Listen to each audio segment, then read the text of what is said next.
Well, good evening, ladies and gentlemen. Episode 5 of the WeveGotBibinho show here, coming to you live on Twitch, and that's about all it's going live on at the moment. We will be transferring this over to the YouTube channel, SoundCloud, and iTunes, as always. So yes, I'm just going to jump straight into it. My first guest this week is a man who has, in fact, it's my only guest this week, a man who has, I think, about 38 episodes of his own podcast, as well as another podcast, which is about comic books and things like that. So yeah, I'd like to introduce, and I'm going to go on about it a little bit more, but I was on his show about 2 weeks ago, maybe even 3 weeks ago now, but it is TheContextualPodcast. What is going on, mate? How you doing, mate? You okay? I'm buzzing, mate. I'm buzzing. Just a quick thing. Anybody using the chat, if the volumes of myself and Chris are up and down, just let us know. But I think from what I'm seeing on my screen, it looks like it's actually OBS isn't taking a shit like it did last week when I was speaking to Ash. I think for the first 20 seconds of the podcast, you couldn't hear him, but from what it looks like on the screen, it's actually working. So yeah, what's going on, mate? Introduce yourself. Yeah, cheers, mate. I'm Chris Phelps from my own podcast, Contextual Podcast, which was created because of my love and unfortunately hate at the moment of all things PES with my mate Steve-O, and then from there I've got different guests coming on. You've been on, which was a good week, except for the Aguero bit that you dropped in there, and I can see you've got... Well, conveniently enough, this is the first time that I've worn a City shirt this year. I was just thinking that. Yeah, I've got the feed playing in the background. I'm not happy. That's got to be... Is it a mid-2000s City shirt? 2004, I think it was, mate. In fact, it might have even been 2005. It's a classic. Yeah. I'm sure it's a classic. Anyway, So I've got the old podcast. So it was originally just going to be about PES and sort of FIFA, piggyback on the back of it. But I can't really talk about PES for 38 episodes anymore. So I've branched out into different things that I'm into, like the MMA, the WWE. I do a bit of streaming, retro streaming, which I'm getting set up properly. And yeah, we've done quite well in all that. And you've been a follower since I started it, which I can't thank you enough, to be honest, mate. And especially with our football team divide, it's quite entertaining. Yeah, but it's entertaining at the moment. You're still in the FA Cup, mate. It's all right. Don't worry about it. Yeah. I went last night, and let's just say we're still in the FA Cup. That's all I can say. The one thing that pisses me off about the FA Cup now is that the FA Cup used to be about going to Wembley, and now the fact that you get to go for the semi-final and the final, that just pisses me off a little bit, because it sort of takes the shine away from going for the final. Do you know what I mean? Yeah, I'm totally with you on that, Bibby. I mean, I've been twice recently to Wembley. One of them was against Everton when we beat them a couple of years ago, when we actually won it with Van Gaal, and then the other one was when you lot beat us, Torre, 1-0, I think it's 2000 and... Is it 11 or 12? So, yeah. And that was a terrible drive home, especially because all the coaches are going one way. They weren't going to London, and all we were getting, everyone was signing each other. It was a battlefield across. He was just fighting all over Wembley Way, and it was terrible, both sides. It was just people lay everywhere. It was horrible. It wasn't even reported. I took my daughter, so she was only 10. So for me personally, it was awful, but... It's just one of them things, isn't it? But I agree, and I remember going in '94 to watch United at the old Wembley against Oldham, and it was one of the first semi-finals they'd had at Wembley, and I remember Husey scored literally the last second we were going, and all the Oldham fans were singing, and then the replay was at Main Road. Kanchelskis just schooled him that day, and he got an hat-trick, and Denny Servant, we won like 4-0 or 4-1, it was something like that, but I remember...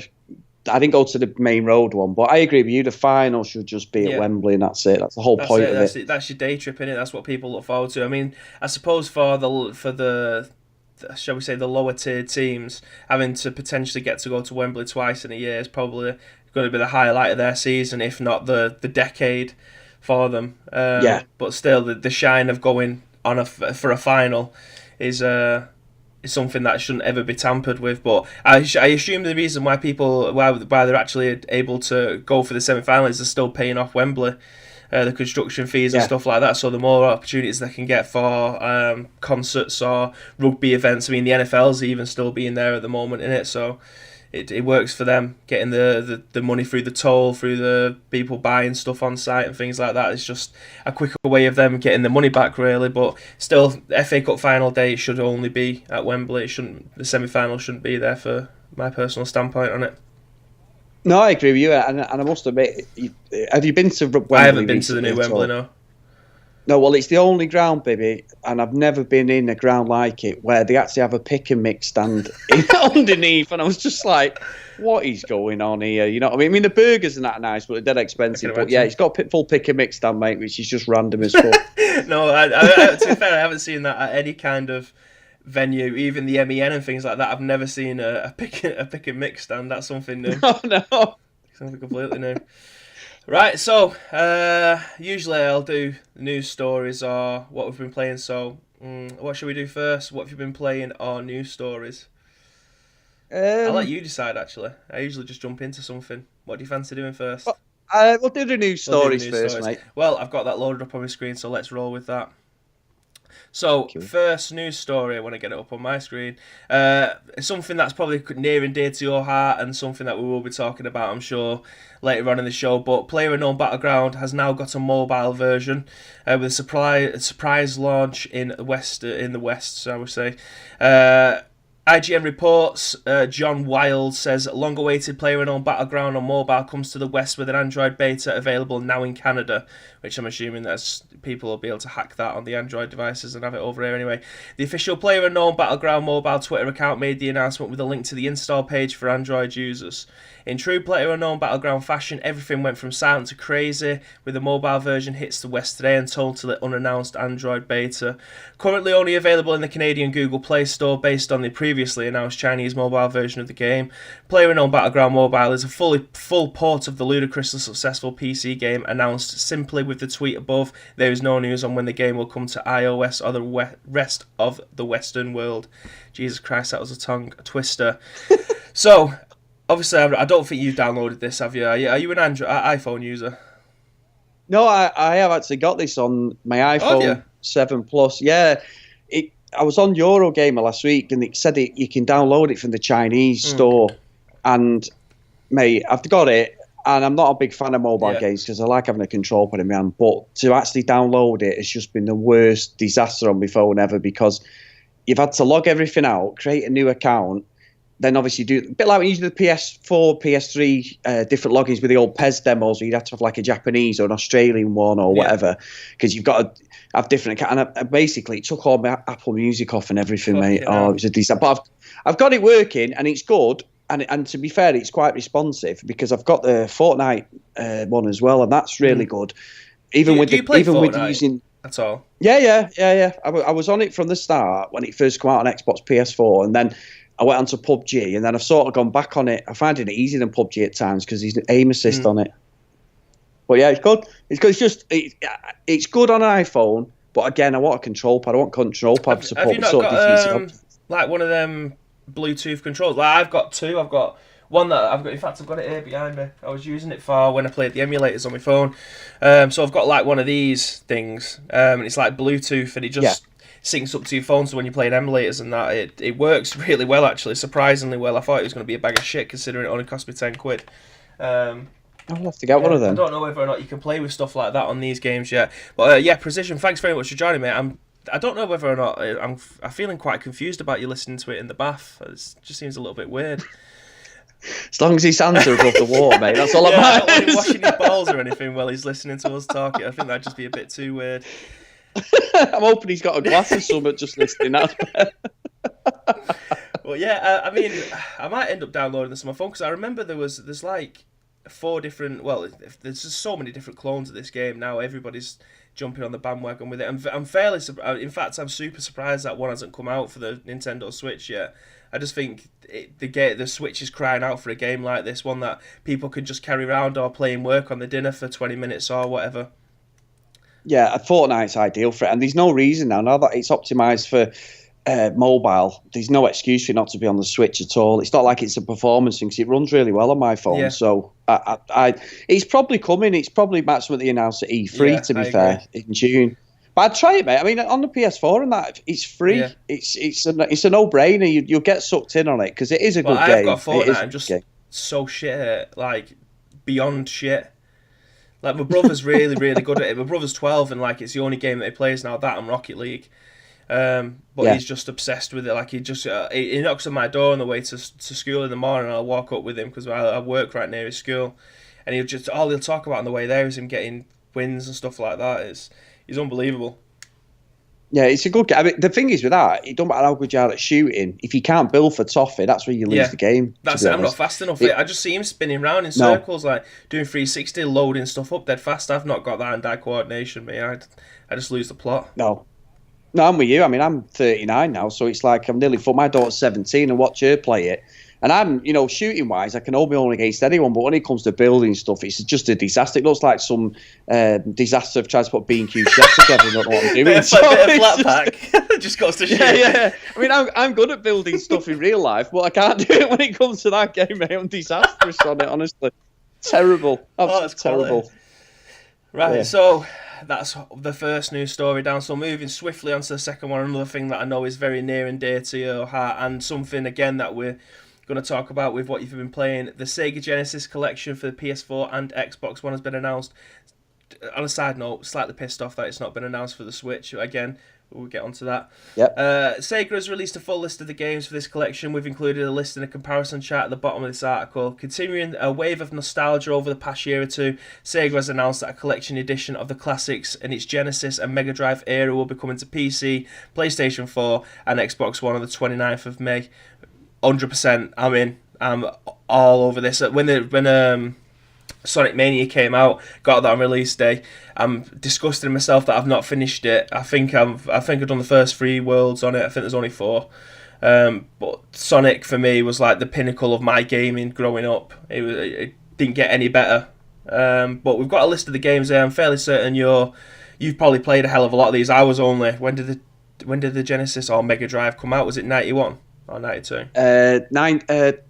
No, I think it was 89. Was it 89 the Mega Drive. 89, yeah. It's a lad round our way in Stretford used to have one, and I had a Master System. We were all his friends because he had a Mega Drive. He started coming out our house and everything. No one really liked him, but we just the fact that he had a Mega Drive or a Genesis was the reason. Sad, bad that, innit? But yeah, he had all the games. Oh, I fucking hell. I was even more of a late bloomer to the console, and I was playing this growing up. Before I had a SNES, a Mega Drive, and then eventually moved on to a PlayStation.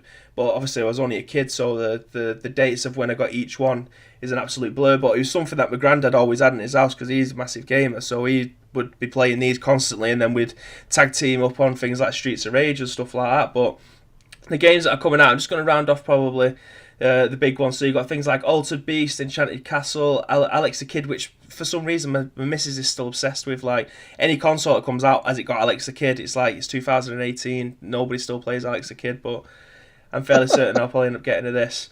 Columns, which I think was just like Tetris but with diamonds, wasn't it? Yeah, it was. Yeah, Dr. Robotnik's Mean Bean Machine, which was fucking ridiculously hard. Echo the Dolphin, Golden Axe, unbelievable series. Phantasy Star, never played it. Sonic the Hedgehog 1, 2 and 3. Spinball, Knuckles, 3D Blast, Streets of Rage. I think it's pretty much covered everything, really. Yeah, the one thing you should, if obviously I'm a collector of the old consoles, and I'm only a couple of consoles off now. What I want, and I built Retro Pi, so I've got like the Raspberry Pi there, and with thousands of Mega Drive Master System games on my SNES, and I've got my Xboxes modded and stuff. But the one game, if you're ever collecting games, Streets of Rage 3 is an absolute. It's worth a lot of money if you can get hold of it, because it's one of these games. It's very hard to find. And I mean, you can find them on the emulators, and I've got my emulators and stuff as well. But there's some good games on there. Like when we were kids, Mega Drive was our console. My mate had a SNES. Yeah. Unfortunately, he was a Dirty City fan as well, but he had a SNES. Blue Boys. And we used to play. Yeah, he used to go to his all day, play Mario Kart at his house, and then when his mum and dad come back from work, we come to ours at night playing like European Club Soccer, PGA Golf. The PGA Golf stuff's there because my old man used to write letters for me mate to have a few days off school when we wanted a full tournament with him. And he wrote a letter for him so he'd have to go in school. I don't condone that now as a parent, but when I was a kid, we used to think it was hilarious because he'd come to ours in his school uniform and spend like 2 or 3 days before the end of term playing games on the Mega Drive. But yeah, it's a good collection. I mean, I saw it for £24, but I would have thought it would have been cheaper, but it depends what it's running at. If it's full HD and stuff, which it should be, then it's a no-brainer, especially for streaming purposes. Well, that's it. It just takes away the fucking about, really. I mean, obviously, I've had to balls about buying stuff for my PS2 so I can eventually be able to stream that. So I can't imagine having to find something for a Mega Drive, trying to get that to run without building a Raspberry Pi, which obviously either costs money or you need to find someone who knows what they're doing with them. Because what I used to do was just, I've still got my Android box. I just used to download an emulator. It's very similar to using your phone, isn't it? You just download an emulator, download the ROM, and bosh, you're up and running. Yeah, you can do it on I've got it on my Mac here. I've got Emu Paradise on my Mac, and I can use OBS through that. I tried it the other day. I put Sensi World of Soccer on, and it was perfect. But then as soon as I started running it just, with OBS and Sensi running, and it's not a taxing game, it just killed it because it's a MacBook. Obviously, it's not a proper gaming PC, and that's not a proper game. But stuff like that, you could probably do that through your setup quite easily. Oh yeah, the PC will make it run it easily. It's just the convenience of being able to press on, and then everything there being in front of you, innit? With a PC and stuff like that, you have to keep on updating stuff. It's a pain in the ass most of the time. Yeah, but no, worth its money, mate. I'd be definitely getting it as well. Be getting it. I mean, there was one that came out. I think I don't know if I actually bought this. In fact, I think I've still got the Sonic Collection on PC CD somewhere. It might even be behind me. I bought a Sonic Collection years ago, and I think even my boss came in with one like 6 months ago and give it to me, but I couldn't get it to run because it's that old. Now it just won't run on new PCs, so that was a pain in the ass. It's gutting that though, especially. I mean, I was in a charity shop in Salford the other day. I was going them looking for old console games and stuff, which now they're all getting wise to be honest. But they had a PES 5 PC, and I picked it up, and I'm thinking, I've got all the Pro Evos. I've got bloody PSP versions there. I've not even got PSP anymore or anything, but I keep them all together, all my PES stuff. And I was thinking, do I pick it up and try it? And then I'm thinking, hang on, I've not got a disk drive. I might as well just download it because I'll be able to get it online. It's stupid, but it was just like you say, most of them won't run it now. Fallout 3 came out, oh god, this is going to test my memory. I think Fallout 4 came out about 2000, so Fallout 3 came out about 2008 maybe, and that doesn't even run on PCs anymore. That's bad. So all you see is like Steam reviews just saying this is shit, I can't play the game anymore. Because obviously people have bought it through Steam, and now for some reason they haven't been able to patch it to make it work on like Windows 10 and stuff. So anyone who's upgraded can't seem to play them games, which is an absolute nightmare. Especially if you have, it doesn't matter if you bought it digitally or through a disc. It's not going to work. It's just a pain in the ass. Digitally, you think it would as well, but then again, I suppose like you say, it's the system it's running off, so it's the platform, isn't it? Pain in the ass, yeah. Right, so that was the Sega Genesis Collection Mega Drive if you are from Europe. And we'll move on to Tomb Raider. Now, was you a fan of Tomb Raider? Not really. I mean, I've got him on like the PS1 and stuff, and I'd put them on and play them because my PS1 was chipped, so I used to just get games at like Will for about £2 every week and just come on with like random games. But I've only played them halfway through, and I know Uncharted's origins are from Tomb Raider because it's pretty much the same game. More importantly, though, don't go watch the new film because the new film's supposed to be absolutely terrible. I'm in two minds because obviously I do want to watch it because I was keen on Tomb Raider, but my missus is like obsessed with them. Like it's the only reason she'll play on the 360. Well, she started to get into playing other games now. Like she did LA Noire and Sleeping Dogs in the space of like 2 weeks, so she's just into games like that. But like Tomb Raider is her jam, so again, this is probably something I'm gonna have to pick up just for her benefit. Yeah. In fact, I've just seen that Precision has put something. Sensible World of Soccer was my jam. Me and my oldest brother spent days and then playing through it on career mode back in the day. Still love it. I was lucky enough to be born in 1990. We had all the older consoles playing with since the baby of the family with my two older brothers. Some had consoles. I was a SNES guy as well. SNES was unbelievable though. Great. Okay. I mean, I got my SNES Mini there and I still put it on Saturday morning streaming. Absolutely love them games on there. Some brilliant games. Absolute class. He's right. It's a great console. Have you got one? Have you got I a haven't got a SNES Mini? SNES Mini, no. I heard that you can hack it, though, to put more ROMs on it, That's what which I've is done. something that I would need to do, because I couldn't be arsed with just buying something for 80 quid and only having like 30 games on it. No, well, to be fair, I picked it up because I've obviously got the Retro Pi, and I'm thinking I've already got these games, but I only hacked it a few weeks ago, and it's dead easy to hack. And I hacked it, and I've just put on the games I would play. So I've put on all these random footy games, Japanese ones. Some of them are really good Japanese, some of them are terrible. The original ISSs are still hold up quite well, even though the keepers just save everything that you throw at them, which is, I suppose that's what I'm always moaning at. Yeah, that's what I'm always moaning about on the new PES, is that the keepers don't save anything. So it's like what for one thing to another. And then a lot of the fighting games like Final Fight, Street Fighter, a lot of the Japanese wrestling games, all the wrestling. So I've just put them on for knowing that I will stream and play them, and they're in HD. So it's really easy, mate. Honestly, I couldn't recommend it enough. Yeah, well, if they come down in price or they don't sell out, I think I might have to get one just for the sake of having the controller, because I think the controller will be worth the money in itself. Instead of using like a Raspberry Pi, where you're using like an Xbox 360 pad or something like that, just to get that old feeling of using the old school shoulder buttons and the button layout of them, and I think that'll be quality. If they come down in price or I've got the spare money to throw away at it, then I 100% will end up picking one up. Yeah, I think you might wait until June, because there was some patents, wasn't there, for the N64 Mini. So they reckon if that comes out, they might drop it. But the NES Mini never really dropped. You might get a tenner off or something. But what you want to look at, have a look on Facebook Marketplace, because it's always someone don't know what they've bought. And if you're quick enough, I've done it with consoles and games. You get in there really quick and get some bargains. Well, there's a few things that I do want to pick up. So there's like obviously a GameCube. I want to pick up one of them at some point, because it was a console that I only ever played at my friend's house.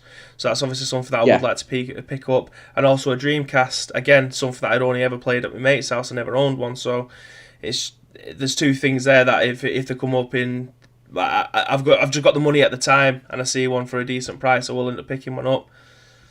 Get on the Marketplace, mate, on Facebook. I got one at Christmas for 25 quid, Dreamcast. Some guy funny enough, it's near Platt Lane, and it was a Sunday morning, and I'm always checking for retro, so I've had the alert set up, and he didn't have a clue what it was, and it was a Dreamcast with 2 pads, all the memory stuff, and about 15 games for 25 Jesus quid. Christ. I'm thinking the console's worth 40 quid usually on its own anyway. So I literally messaged him, can I come and get it within the hour? And he was like, yeah. So I picked that up. And then, like, I've got some N64s for 3 quid from charity shops in Urmston, just gone in, and they're like, we've just got this in a bag, we don't know what it is. Yeah, I'll have it. And they don't pack test them and stuff. So they can't sell them on the shelves if they don't pack test them, can they?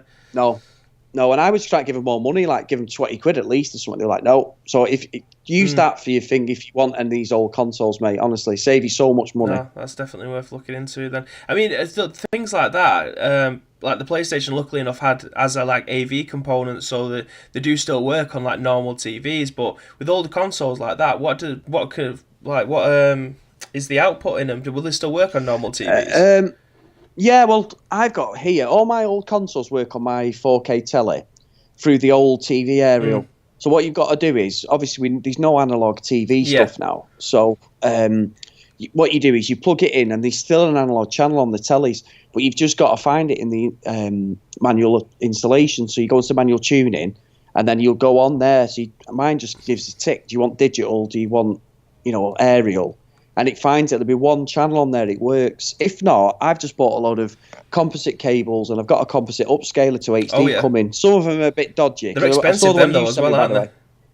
Yeah, well, I bought a couple of cheapo ones from eBay, which could be just a disaster. So some have said they work, some said they don't. So I'm going to chance my arm. But once it upscales, it won't upscale a lot, but I can then stream my soft modded Xbox has got 4,000 games on it, and arcade games you wouldn't even think of. So I want to stream them. But yeah, the composite cables for all of them would work really. Most consoles have got them. You can get them now. The N64 one I've just picked up was 99p this week. Jesus Christ.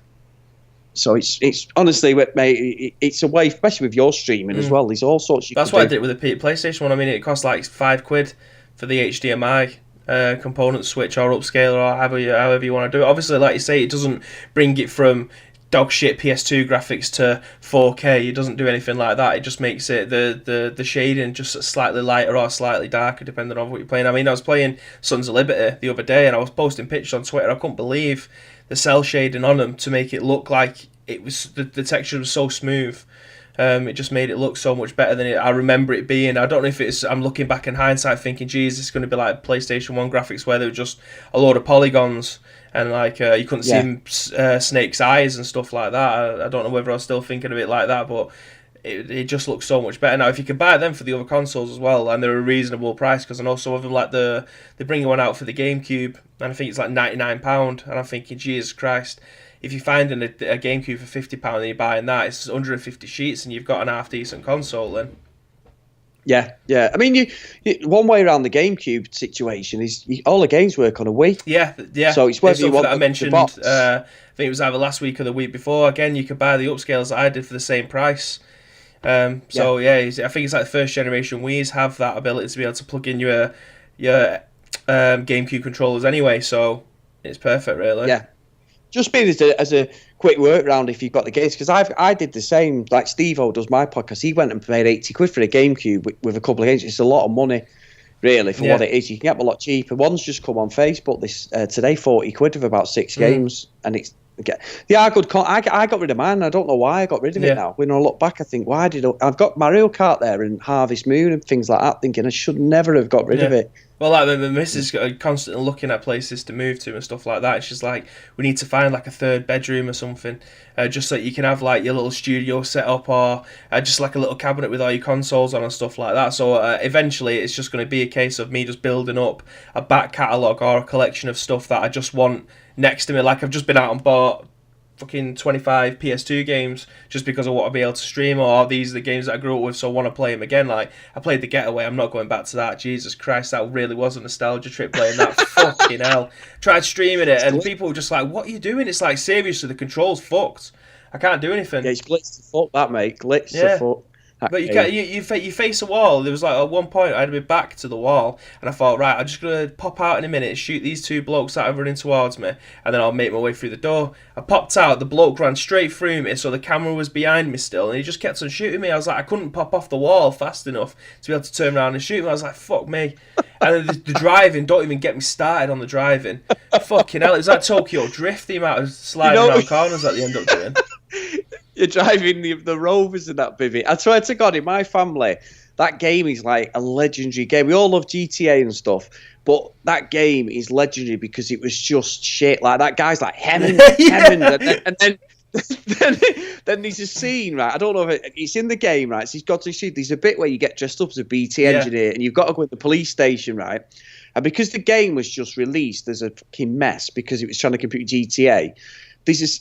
I remember playing it, and we're all around at my mum's, and we're all like, can't get off this level, right? So we're thinking, what the fuck are we doing? So I go in, and like my brother's there, my old man's there, and he all plays games for years, always has. And I walk past myself, so I'm going one way, and my character's going the other way, and I'm thinking, why is everyone? And every time I went backwards, he went backwards, and the game just glitched on us, and we couldn't do fuck all with it other than delete it and start again. And it was one of the games that we loved driving because it was just so shit. But I think it's like the first mission. You have to tail someone, and oh god, I just crashed into lamppost, barricades, running over people. It was just an absolute shit show. I think Precision was in the chat with me, and he was like, "What is going on here? Don't drink and drive." It was like I was smashed out with bonds trying to drive. Oh fuck it, I'm not going back. It's just gonna sit there now. No, and I did that. I got it at Christmas because I went through this. Before Christmas, I went through this thing where a lot of lads at work, like a bit older than me, and I just said to them all just in passing, like, "Look, have you got any old consoles and that? You know, I'll give you money or whatever for it." Anyway, one of the lads just come in one day with a bin bag with a PS2 chips with the stand and about 100 games, and went, "You can have them." And I went, "You joking?" And then someone brought a Sega Saturn in for free. That's what you should do. Do that at work. A fully boxed Sega Saturn that was mint with about 7 games for free, and just give it. The people I work with will never have anything like that. No, well, I think it's because I'm in charge of them now, so I think they were sweetening me up, which I was happy with. So it worked. Yeah. But one of them was The Getaway, and I did the same as you, and I put it on, and I was like, oh, I can't wait to play this. And I was like, oh my fucking God, this is terrible. It's absolutely awful. It's shit, mate. But then, you were saying about PS2 games, last weekend, some woman had put on Facebook near work in Salford, she had about 10 games, and it was a game that we talked about, and it was This Is Football, 2002, 2003, 2004, and I'm sorry to say this, but one of the other games was Man United 2005 football. Club football, and then so there was them four, and then there was Raw v SmackDown, game. The original one, 2005, 2006. Oh no, 2006, 2007, 2008, Raw v SmackDown. So what I started doing a Royal Rumble streaming, and I got them for a £5, and I was like, I'm happy with that. That is unbelievable. I've got This Is Football 2002, and also 2005, but I'm slightly miffed because I thought 2002 was you could do like playground football, but it was in a league. Now you can do it, but the jumpers for goalposts, but it's only a league within like the other school leagues. But I think it's 2003. You can create a school team and you can move them up through the leagues. So I was slightly pissed that I bought that one. I should have bought 2003, but I tried finding This Is Football 2005 game. I've got the case there. The game's got AWOL, so I'm going to have to rebuy that at some point. Oh, sure. I can send you 3, mate, because I probably won't play them. Just keep them in your collection. Keep them in your collection. Yeah, because sure? At some point you're going to go, right, I want to play this again. This is my mistake that I made, because I had so many PS2 games, and about 4 years ago, my mate moved house and he was like, have you got any old PS2 games? I was like, yeah, mate, I've got hundreds. I'm probably not going to play them again. So I'll literally give him like 30 games, and now I'm thinking, fucking hell, Return to Castle Wolfenstein, Call of Duty, I think it was called the Big Red one or something like that. Yeah, it was. Call of Duty 3, Medal of Honor, Frontline, and Rising Sun, which I have since bought again. So it's just games that I had in my possession that I give away for free, and I'm thinking I should not have given them away. I should tell them to fuck off and buy your own. Because they're worth nothing now. You only realise exactly that's what I mean. No, and you are sorry to interrupt. You're genuinely right. I look back now, and I spoke to like me and Sam when we got together in like '98. I remember she had a SNES with the scope and all these games, which I'd had previously, but when I was younger, my mate had it as well.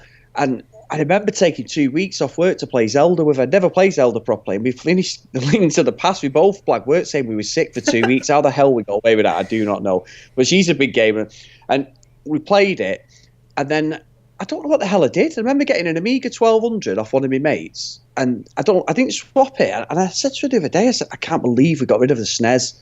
PS1s I've had, I just daft things, and I'm thinking, what the hell was he on? To just see, I'd rather just keep them in the loft. I'd rather just keep them there, rather than give them away. And I think it's just going to get to a point now where we just need to keep whatever I've got to one side. And if anyone asks me if I've got anything, just tell them to jog on, because I feel like I've lost myself. Either the money thing doesn't come into it because they're next to nothing now anyway, but the ability to just go under the bed, like I kept my PlayStation underneath there, as well as quite a few games. Like I've never got rid of my Resident Evils, I've never got rid of my Silent Hills, so I've still kept them with me because they're games that I'll always go back to. But other throwaway games that I shouldn't have got rid of, like again the SmackDown games and stuff, I went out and bought Shut Your Mouth, and I should have bought Here Comes the Pain, which again is next to nothing anyway. So buying them's £2. Exactly, it's £2 nothing, is it? I've just got that. I got their ones off that woman, and Here Comes the Pain come this week as well.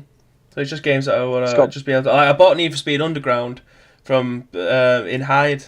There's like a retro, I say retro game shop. He just sells DVDs, but in the back he had like loads of PS2 games, Xbox 360 games, stuff like that. And I bought Underground 2, but I can't seem to get past the title menu. I think it's fucked. But the disc is like in pristine condition, so I don't know if it's the lens on my PlayStation, but might end up picking that up again. But there's games that I never got to play, like Let's Make a Soccer Team. I thought that looked like shit when I originally wanted it back in 2006, or before I got my 360. And I've played that since, and it's unbelievable. Like, it's such a good managing game. I've never played that. It was done by Sega. I'm sure it was done by Sega, actually. Let's have a look. Yeah, it's done by Sega, so it's got licenses for like La Liga, Eredivisie, or Eredivisie, or whatever you want to pronounce it like, that Dutch league. But you're a chairman of a club, and you start off like you get certain places that you can start off in. I chose Stockport because it's obviously the closest one to me. So it was like Stockport. Exactly. We're all from there. So I chose so I chose Stockport, and now I'm a Hyde Wanderers because I managed to win the playoff game. So you could change the name of your club and where you're located and stuff like that. So it's a really good game. Can I see the box, Bibby? Just so I can see. No, just so I can see it, please, mate. It looks like that. the stream's a couple of seconds it's behind fine. on my thing, so it's just so I know, because I've never heard of it before, and I usually know the soccer games on the PS2. Yeah, it's called Let's Make a Soccer Team. It's really good. And obviously I started. Oh, I have seen that box. Yeah, I've never played it It's though. really good. And also LMA Manager as well. I picked that up. I did that on stream. That was really good. Precision saying I gave my SNES and 2 controls 60 games to the hospital that looked after me to try and raise money, save the ward. The fuckers sold it for like 200 quid and still closed the ward. Worst decision of my life.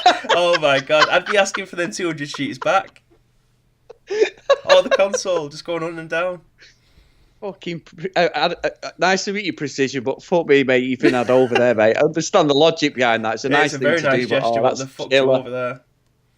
Yeah, that's a killer. That's just like 60 games for the SNES, and there'd be some collectible ones there. Right? Some of the prices of those would be through the roof. Mate. Oh, mate, honestly, I know all the collectors and everything who collect them. Some of my friends who are real big collectors, and that's like, oh, there's going to be some gems in there. Oh, no. Especially if it's to be given away for free as well. Fucking hell. Oh, you don't know at the time, do you? That's the thing, but yeah. Oh, killer. So we've just got completely derailed from the Tomb Raider thing. So Tomb Raider 1, 2 and 3 remasters are coming to Steam, free for owners of the original. This is by PC Gamer.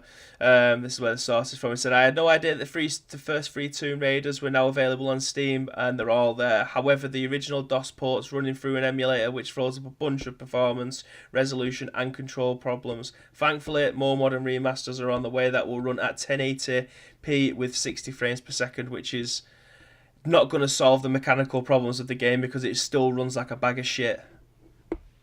Oh, God, I've never played them, to be honest. The way that they move, like, obviously back then it was only like one analog stick. The right analog stick didn't move the camera like it does now in most of the games. So when you turn right, your whole character moves at a 90-degree angle, but she'll do 2 side steps to move to the right or to the left. It's so fucking annoying. Yeah, that's killer, that, mate. Precision saying the worst thing is I gave them Street Fighter 2 Turbo Edition, which to this day is an absolute rare as fuck. Sometimes at night I wonder what Jimmy Swine has it. Yeah, it'd be even worse if they're using it as like a coaster or something like that. They're not even using it for the game. Moving back onto this, Realtek VR is a company heading the remasters and is basing them on the mobile versions of the game. Jesus Christ. You'll need to own the games on Steam in order to play the remasters because they're essentially mods of those versions. But if you do, they'll be completely free. The developer says that it's looking at doing the same for GOG, but isn't sure if this is going to be possible. Now, if they're going to mod it and make the game run mechanically better, then I'm all for it, but I would not buy these games unless I was buying them for a collection. They just don't run. Like the ones on PS2 were a hell of a lot better. I can't remember what it's called, like Underworld or something like that. Might have even been out for the 360. They ran a lot better. The storyline wasn't as good, but as long as mechanically they work, I'll be all over that. But I'd probably stay clear of these ones. It's actually showing these unreleased Tomb Raider Classic Mod PC project. Yeah, I'm not going to look into them. So the last topic then is not a news topic, it's the For Your Information section. It's something that I tend to find or dig out for people that are either not aware of it or are aware of it but don't know what to do with it. So this one this week is something that me and you spoke about before we actually went live, and it's how to bring Spacecadet 3D Pinball back to Windows.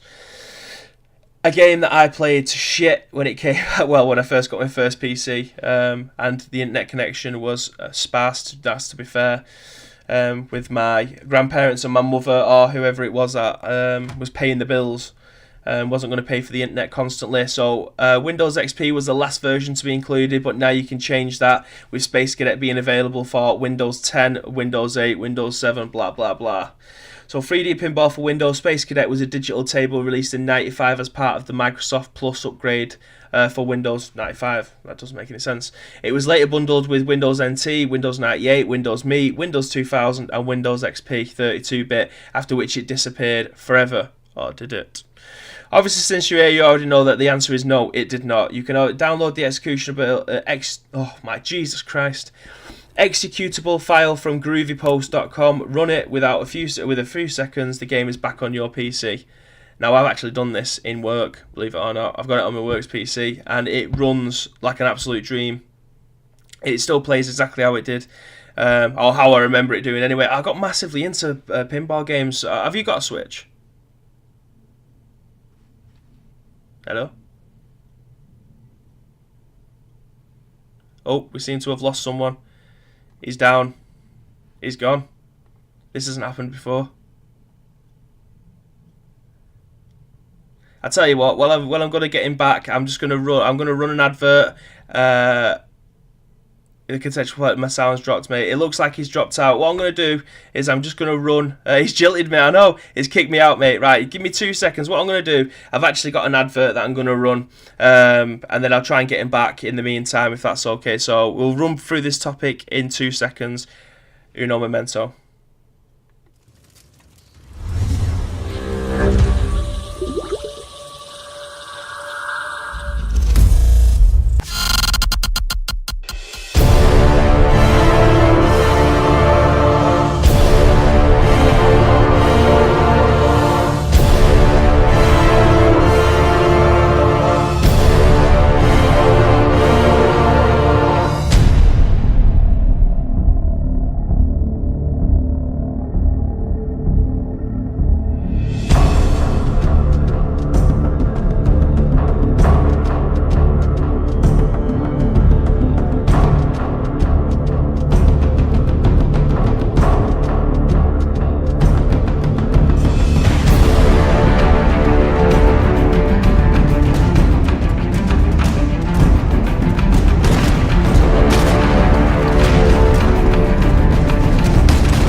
Oh, there we go. We are back. He's back. I found him. He was in a ditch somewhere outside Old Trafford. I only started singing "Glory, Glory, Man United" and it just went off. So yeah, if you're an audio only listener, which this will be available on iTunes, going to keep on plugging it, and SoundCloud. That was a advert for Beans in his Twitch channel, which is twitch.tv/BCFC_Beans. I think that's right, but that was just an advert for his channel on Twitch. So moving swiftly back into the story before you disappeared. I don't know if you know this, but Spacecadet Pinball has come back to Windows. It's something that I was just talking to before you disappeared. Now, obviously, me and you was talking about this before we went live. Have you played? I don't think you would have reinstalled this yet, would you? No, it was strange, mate, because obviously when I left school in around '95, and you always had like Windows 95 then, and Windows NT coming around about '97. It was '96, '97, and the only things we had on the PC, as I said to you before, was a Pamela Anderson screensaver where she had everything on show, which was always nice as a 67 lad, and this pinball game, and I used to play it to death, and it's just so random that it's just come out, and it's great. I will be downloading it because just for that nostalgia trip. Well, there's 2 free pinball games on the Nintendo Switch. One of them's absolute shit. I can't remember what it's called, but it's got like an AC/DC and Back to the Future table that you can play for free on it. But there's another one called like Pinball FX, and it's actually, funnily enough, it's actually the one that you can get on the PS4. And I've been playing the hell out of that. Like, I've got a few mates in work that actually have the same game, and we're all trying to beat each other's high score on some of the tables. So there's like a Gladiator one, an Adventure Play Park one, and like a Ghosts and Ghouls one. Now the Ghosts and the Ghouls one, I don't know. I've managed to get like a 24 million score in it, which is like 20 million more than the people in work. It was just an absolute fluke that I managed to do. But I got proper into playing pinball again. That's mad. That. So these ones, what they need to do is integrate. Obviously, these games used to be free, but they need to have like a leaderboard that you and your friends can add each other and then try and beat the high score. And I think that'll be awesome if you could do something like that again. Yes, but and that's the way it should be, shouldn't it? Because that's old school. Yeah. That. I mean, I've got a friend at work who runs the UK Pinball Association. So when they do it, it's not going to be at Event City this year. Play Expo's not on, but he keeps asking me to come and do like a bit of a podcast with him and stuff. You know, like an interview somebody, because I haven't got a clue about pinballs. I played him a lot as a kid and stuff. I was never good at him, you know, like that sort, because they're really addictive, aren't they? And that's good. That's a thing. He's old baby. That's a different slant on gaming as well, because there's not a lot. No, there of isn't. Now. Have you been to? I'm sure you've definitely been to the arcade club in Bury. No, I haven't. But and you're right, I haven't. I need a slap for that. But I'm actually arranging a date with a couple of my mates to go in a few weeks. Oh, mate, when you go in, let me know, because I need to get back down there. I usually go like once a month with my mates, and we do like a full stint. Like it's open at 11 in the morning till 11 at night, and we literally just spend the 12 hours there. Or we might nip to KFC around the corner or something just to get our heads out of the game for a bit.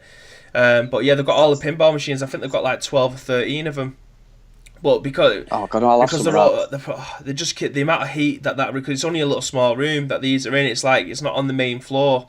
It's just like in a little back room, and the room's tiny. But Jesus Christ, the amount of heat that they kick out is unreal. But some of the ones that they got there, like I've never seen them. I think they've got like a Ghostbusters one, an actual Back to the Future one, Armageddon from the film. That was a bit peculiar that was there, but.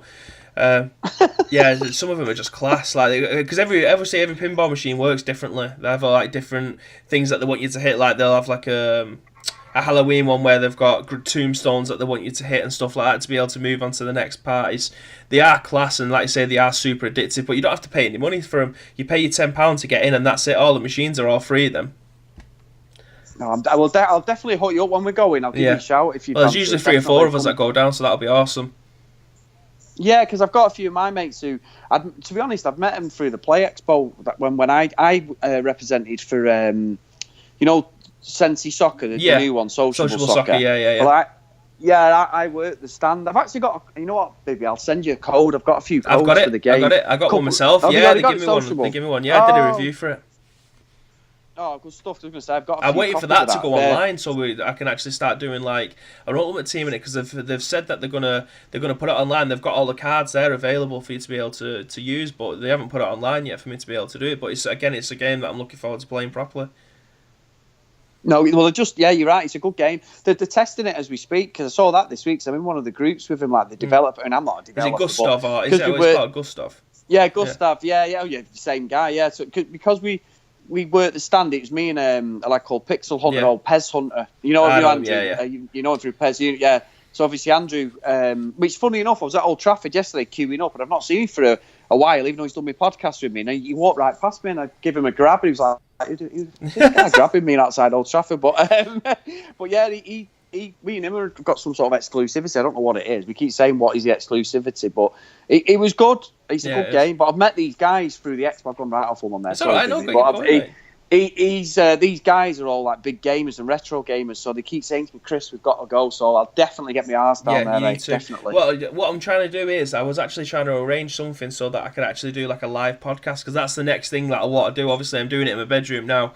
But at some point I want to start taking them to neutral venues, and either teaming up with someone to be able to do one live, like at somewhere like that, because obviously because you've not been, I can't explain it to you, but because it's on 2 floors, the bottom floor has like old arcade cabinets, so there's like 200 to choose from.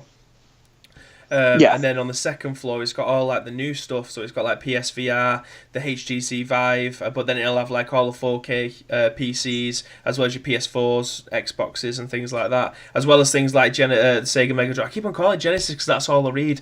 Mega Drive, SNES, and then things like Switch. So they've got like a 120-inch screen that drops down like a projector, and it has they have Mario Kart tournaments and stuff like that there. So yeah, it's 100%. It's definitely worth going, because they've got a stage as well where they hold esports events with like a table. So they've got it all set up. So if I can just get in there, the bloke's called Andy. I've been speaking to him on Facebook and stuff. So it's just something that I need to try and get nailed down. But honestly, mate, for the £10 you pay to get there, you can just literally spend. They sell beer as well, so you can have beers while you're gaming and that.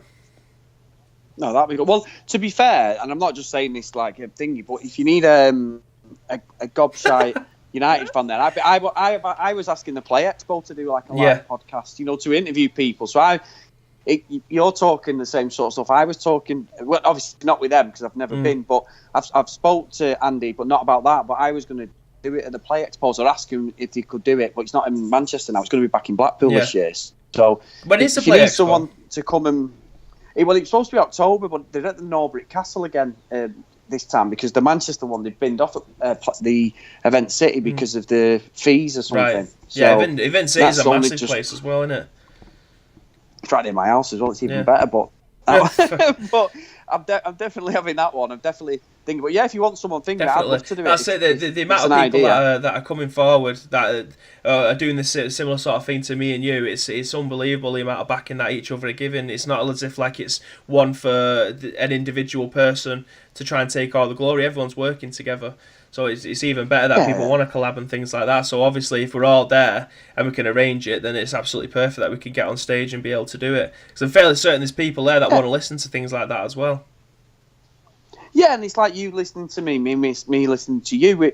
We all have different sides of the coin and what we want out of. Obviously, what's drawn us all together is PES, but there's other things. We're all gamers. We're all football fans. We've all got our own tastes and different things that you want out of it. So it's good. It's good to talk to people. Just talk. Usually talking bollocks. Not everyone's going to agree with you, and I'm sure I get on people's nerves at times when I do my podcast because of the way I am. But it's the way it is, isn't it? You're getting people through listening to your content, which is good. Everything's down to an opinion in it. So it's as long as people can find neutral ground, then that's all it needs really to have the conversation.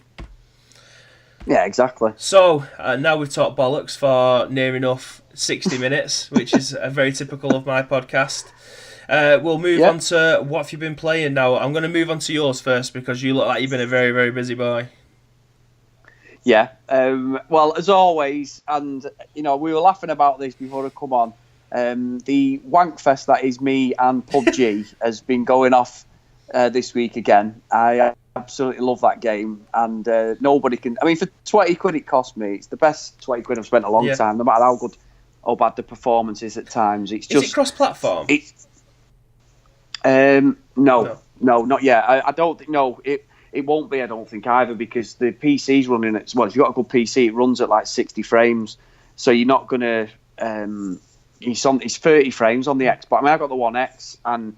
We play with people on the S. Me and some of the lads who are with us, and it's a complete different game. It don't load in a fuck all, but it on the X. I'm glad I've got it on the X. I think I would have binned it off if I'd had it on the normal S because it just runs really. It can be shoddy. It runs shoddy. There's no two ways about that. But in the same respect, it's one of these where. I just love it. As you saying, are you playing it on an Xbox One, which obviously you've just clarified that you're running it on the X rather than the actual normal Xbox One or the S or whatever? Yeah. And it's being patched all the time, but not being patched enough. I saw Digital Foundry did a thing, because I'm doing something about it on mine tomorrow about it, but they've done an article slating it, saying like it's running like shit and all this stuff, which... To some people it isn't, but it's how much you tolerate. You know what I mean? As a console gamer, not really a PC gamer. I haven't got a gaming PC. Yeah. It just runs like a game that's in beta to me. I'm not that much. I'm not that arse really. I enjoy it, and I've seen it for a tenner this week. If you haven't got it on CD keys, for the Xbox. Yeah. Jesus. It's worth it. CD keys, mate. £9 something it was this week. Whether it still is now, but it was early on this week. Oh, that's really good because I pay attention to CD keys. Because I like to buy, obviously, PC games from them. I know they sell things like PS4, PSN codes, and Xbox One stuff and that like that. But I never would have thought it'd be down for a £10. That's an amazing price. That's what I mean. Yeah, I know Fortnite's free, but it's a better game for me. PUBG, a miles better game. So I've got down here. In fact, I'm going to mention this. I think it was episode 1 or episode 2. Me and the Midnight Kid was talking about games that we'd like to have remastered, and funnily enough, he actually mentioned that Burnout was one that he actually wanted to see remastered. Lo and behold, 3 days later, Is it EA that develop it? Yeah, Criterion. Yeah, EA, EA came out and said they were going to actually remaster it. So he's been riding his high horse for the last 4 weeks or a month or whatever it is, saying that he was the one that backed it from EA. So EA's been listening to the podcast apparently. They might have been. So he's riding an eye on that at the moment. Zizou's saying the type of person that says "shat like the PC Master Race" is the people that are saying that he's running like shit on the Xbox. I have no idea because I haven't got it for either. So no, don't get me wrong. It runs better on a PC, but in the same respect, you've got to have a hell of a PC to get it to run. Do you know what I mean? That's not being. I'm sure someone's going to come on and say what we're talking about, but it is what it is, and it's a game that's in development. I hope it does go 60 frames because sometimes you'll see someone in the distance and it's a tree. But you think it's so bad. It's just like a little branch, and you think, "Fucking hell, you're loading a clip into it." But I ain't got a fucking £1,500 to spend on a PC. I wouldn't just buy a half-ass PC. If I was going to go all in, I'd go in and get. I haven't got that sort of money, so I've got to play it. They can last as long as you want them to, but the life cycle of a graphics card is nowhere near as long as it is for an actual console. Yeah, exactly. I enjoy it. I'm a console gamer, so I'm not going to sit there playing PC, especially keyboard and mouse. It does me head in trying to play keyboard and mouse. I only like them for first-person games, so like a horror game which Precision's just mentioning here, it is something that I've seen him play, and I was pissed off that I didn't back it. He said he backed it for a $5. It's called The Beast Inside, and he's shown some screenshots on Twitter about it, and he said he absolutely shit his pants. It's like Resident Evil 7 should have been not having a go at Resident Evil 7. I thought it was a masterpiece, but this is truly terrifying. Which I didn't think the Resident Evil was that terrifying. I think it was more psychological because I was playing it when the game came out, and I wasn't watching anybody play. It was all, what am I going to expect next? And that just looks like it's fucking terrifying. So it's definitely something that I need to back at some point. But yeah, I only play keyboard and mouse with first-person games. And it's, to be fair, a lot of the time it's all these indie games that will never see the light of day in any other console. Yeah, they won't, will they? I know they do. The indie stuff on Xbox and PS4 as well are pretty good for the arcade stuff and that, the indie stuff. But that's the best thing about Steam, and that you'll pick games that you probably won't even dream of playing at some point. But the masterpieces, some of them, they're really cheap. Yeah. So yeah, it's a no-brainer. I'd love to have a gaming PC. If I had the money, I'd love to. I would absolutely love to, but I know I won't go in half-assed, and I'd end up using the control pad anyway. So. Some of the games that I've got on my PC, I have used the control pad for, because like for instance, Fortnite on the PC. I know I'm at a disadvantage against people, but you can use a pad on it, and that's what I feel comfortable with. So that is exactly what I'm going to use. So sorry, I cut you up there about Burnout. How are you getting on with it? How does it play? It plays well. I mean, I am a Burnout aficionado when it comes to like the PS3 and 360. I've completed on both.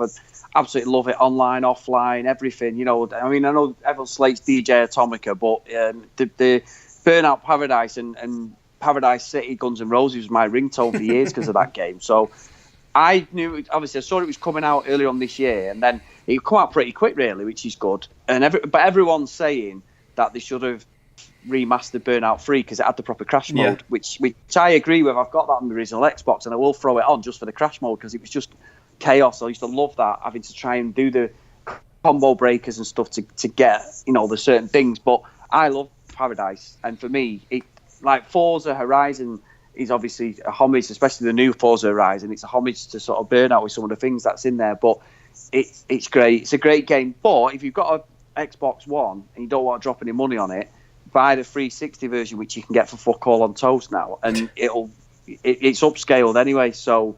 You know what I mean? It's not going to run at 4K, but you haven't got an X. It doesn't matter. Just buy the 360 one, and it's upscaling 1080 and stuff. No, that's good. It's something that I never realised. Apart from that, I think I mentioned this a few times when it comes to Burnout, but the only time I ever played it was when they give it away for free on the PSN. It was years ago when they had that massive outage and they was giving games away. So that's the only time that I'd actually ever played it. It was all right. It's not, for me, it's not the be all and end all of racing games, but it sounds really strange, but is it even classed as a racing game? Is there an end goal to it, or is it just utter carnage, like Destruction Derby? Or Twisted Metal? No, there's an end goal. It really, yeah. No, yeah, obviously Destruction Derby was an amazing game, PS1 and years ago. And the second one, I used to love that game. We used to smoke. We used to go to Manchester to Royales, drop a Ralph Lauren shirt or a Ben Sherman that my mate used to nick from a shop he worked at in Charlton, allegedly. And then my mate would roll a load of weed, and we'd all sit there playing Destruction Derby before we went to town. But that was a long time ago, obviously. But yeah, okay. Well, anyway, sorry, gone off on that, baby. But Burnout, the only real end goal to it is your license thing. So what'll happen is you start your first license. Like I've invested a couple of hours in it last week, and it'll be like you've got 5 races. So you do you'll do a burning route where if you beat the time, you get the car that you're driving, but the upgraded one, or there's a time one, or there's one where you've got to take down. Say you start off dead easy, like you've got to take 3 people down in 2 minutes, and you do that in the first couple of seconds, or you race from one place to another in a certain time limit, and they're the same races over and over. And then you're going over, you've got to knock the barriers and the boards down, the burnout boards. So it's not like a Forza where it's like Forza in something like the license thing, but as you get later on, it'll say to get your top license there'll be 25 races, but you might end up doing the same races you've already done just to fill thing. There's not really a set path as such that you do. Some of the races get longer, but then there's one thing where you go around the whole of the map towards the end, one of the last races. I think you've got to literally go around the whole of the outside of the map, if I remember rightly. But yeah, it is a racing game of sorts, but it's more on the Forza Horizon than obviously Forza 5 or Gran Turismo sort of game. It's not a sim. I wasn't. I know. It definitely is. It looks like an arcade game. So yeah, I'm glad that I've managed to nail that down to exactly what it is. So for ages I couldn't work out what it was. It looks like an arcade game. Like a Ridge Racer type of thing. Yeah, it is. Yeah, it is. But you've got the carnage of you can go off. It's sort of open world, and you can just go off and do whatever you want, really. So yeah, you're right. It is an arcade game, but it's whether it's your sort of thing. If you're into sim games, then it won't be. You know, if you're a Gran Turismo player, then it won't be. All right. Well, the next thing that's standing out on your list is a PES 4 OG Xbox that's been modded. I need to know about that. Well, I've got into. I mean, this sort of modding and collecting stuff really has only sort of took off in the last 7-8 months with me. But I absolutely go all in on these things. It drives my wife absolutely crazy because there's just another thing going on. And again, this was a lad from work just come in, because the one who brought the PS2 in on the same day. This lad, his mate, come in and went, "Yeah, here's a Crystal Xbox original, one control by Crystal Pad, which they're worth more than the normal. It's not a lot, but they're worth something." And then he went, "Here's a load of games." So he's like, "Burn." I already had PES 4 and 5 anyway in my collection, because on the original Xbox they were the only ones that came out on it, because obviously 1 to 3 was the PS2 games, and then I basically modded it, I soft modded it, everything. Basically you put the disc in and it burns the disc to your hard drive, so I put like an upgraded hard drive in, but it runs slightly better. So obviously the Xbox was a slightly better console than the PS2, because it was a sort of real low end PC, but had a 8 gig hard drive in, so it always looked better then. It doesn't look better now, obviously, because it's not HD, but there is proper component cables on the back, so it runs at 720, but it doesn't. But I've been playing that PES 4. I thought, I've got to get it on. I watched that streaming PES like what you were doing, the Masters League stuff. That's on went in this bloody upscaler. So I didn't mean to, not trying to steal your fun, because it wasn't. It was genuinely something I wanted to do with the old PESs, because like you, like the love of him. And yeah, I just got bit slapped all over the place when I was playing the Masters League completely this week and last week. Completely got dicked. So it was like 1-0, 2-0, like the old days where you think you've got a chance, and I was just getting up. I'm thinking I was never this bad back in the day. It's a lot harder to adapt to playing, because when I first started streaming PES 2, and the people who were in the chat could probably vouch for this as well, I was just getting slapped left, right and centre. Like, I remember playing it and going to Newcastle needing a win, the second to last game of the season. I think I got slapped like 3-0. It's just so ruthless. Like, unless you remember how you played against that team last time and you try to counter it with the players and your formation going into the next game, it's just that's what it's all about for me in Master League. It's learning. It's a learning curve. Every time you go to play someone, you need to remember what the game plan is against the team that you're playing against, because you can have a look at their results and see how they've done. You can also see how they played. So it's a massive learning, because that for me is how Master League should be, rather than this team's got an ID, he's going to play exactly the same as Barcelona or Real Madrid or Bayern Munich or whoever else. Yeah, I agree with that. And I think the one thing though, Bibby, that's become quite apparent over this last maybe 10 days of playing the old PESs. Why the fuck did them bellends at Konami get rid of fucking Costello? For the new Minander school and all the fucking default players, and now all they are is them stupid agents in my club. It should have built on that. I think someone decided to say, you know what, we need to move on from these players, but they were the fucking building blocks. There's people like Shales and people like that who have actually recreated that Master League OG team. And exported them out so people can go in and download them if you wanted to start off with the default team again.